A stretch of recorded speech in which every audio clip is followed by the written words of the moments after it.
In 1978, a movie came out called Sgt. Pepper's Lonely Hearts Club Band, like the 1967 album. The film was a musical using the music by the album's creators, the Beatles, but it didn't star the Beatles, who had been in movies about their music before. No, it starred Peter Frampton and the Bee Gees, Barry, Robin, and Maurice Gibb. The film is widely viewed as a disaster, but like a lot of movies viewed as a disaster, I don't think that's entirely fair. In my experience, there are a lot of disappointing movies out there, and a few of them randomly get a lot more hate than others. Take, for example, a couple years ago when Robert Downey Jr. did a remake of Dr. Dolittle. Was it a Godfather? No, of course not. It was a movie that, made use of standard run-of-the-mill, children's, immature kind of jokes. But was it meaningfully worse than a lot of other generic family comedies? Not at all. It just happened to come out at the right time where, for some reason, all the critics were aligned in not just having the kind of mixed reviews those films usually get, but really wanting to take things out on it. And I think it's kind of the same with Sgt. Pepper's. Is it a masterpiece? Is it a kind of cliche but still enjoyable and rewatchable Beatles tribute like the recent film Yesterday? No, it's not even that. But could it provide decent enough psychedelic entertainment if watched on a big screen in the right mood? I would say so. So having watched this movie and having not hated it, but still coming out with not great feelings, I'm going to argue that it has one fundamental flaw, and the others are kind of accented or connected to that flaw. And that flaw is that this is a musical with no dialogue. Now, I know there are some people out there who might think, isn't that normal for musicals? And no, that's normal for operas, as far as I know. But there are plenty of musicals where the idea is, yes, the characters burst into song randomly, but there's also plenty of good dialogue. So what exactly is this film about? Because all we know about the concept of Sgt. Pepper's from the Beatles is it's one of the most memorable pieces of album art all times with various memorable Beatles songs on it. This film starts out very promising. So it first asks the question, who is Sgt. Pepper? And it takes us to a literal sergeant. He's an inspirational World War II marching band leader who, after the war, becomes the hero of his small town Americana home of Heartland. And the movie at this point seems to have this ambition of putting together the various zany yet throwaway references in Beatles songs while committing to some serious world building.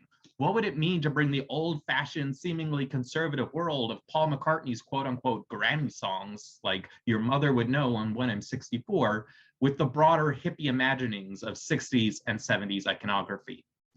So briefly, it seems like Sgt. Pepper's has the vision for a cool project. And one of the things that is great about it, it has George Burns in it. He plays Heartland's mayor, Mr. Kite, a reference to another song on the Sgt. Pepper's album. Now, sadly, they don't find a way to play with the name Mr. Kite, like he doesn't wear a weird kite-shaped outfit or anything, but that's a small dig. The point is, George Burns is great. He's kind of like the Betty White of 40 years ago, in that he was a successful actor who was rediscovered in old age and then went on to have a bunch of other cool roles. The ones I'm familiar with are the Neil Simon play made into a film, The Sunshine Boys, and oh God, a comedy, a satire about religion and politics co-starring George Burns and one of my favorite singers, John Denver. So George Burns was this man born in the 1800s who could enjoy 60s counterculture.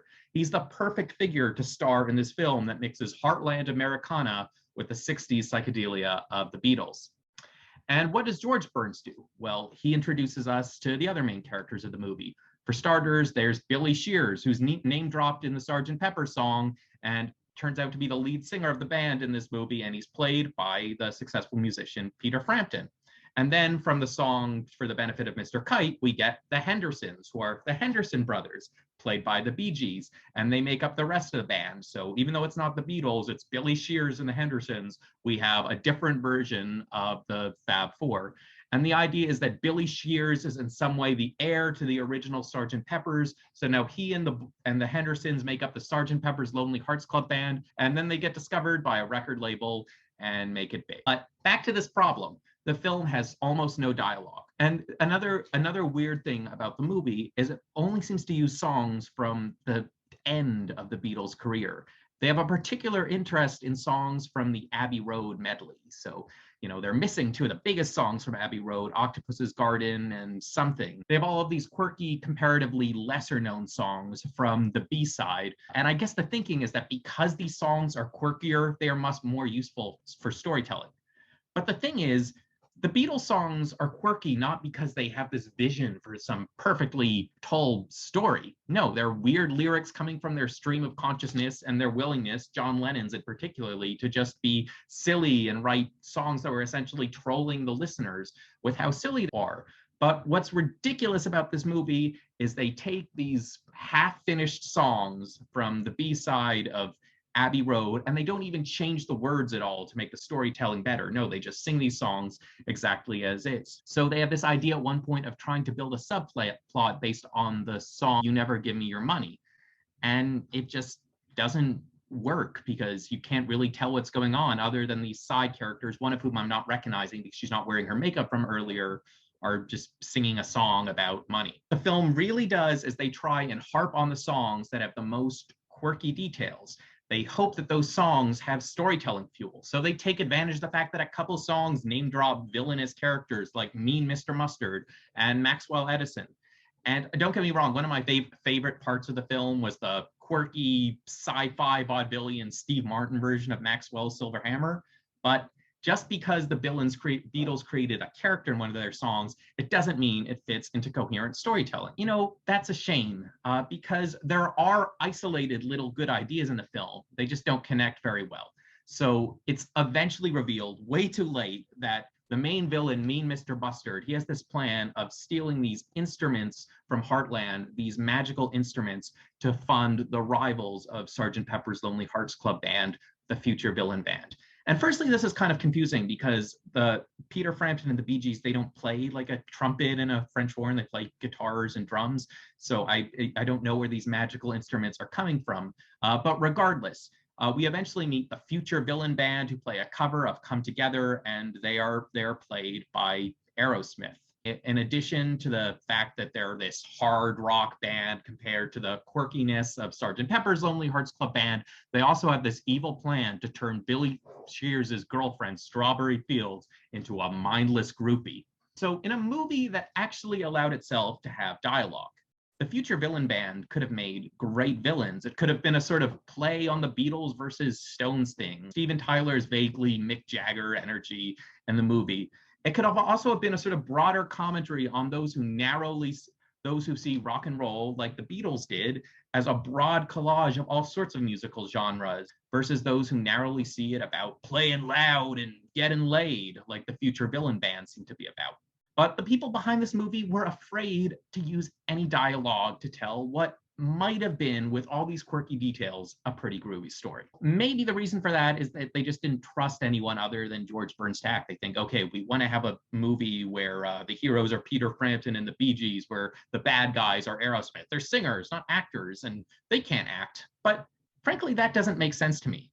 The Bee Gees were a whimsical 60s group. Go back and listen to their original songs before the disco age. I think they were a great fill-in band for the Beatles. I mean, they may be the next quirkiest band out of the British invasion.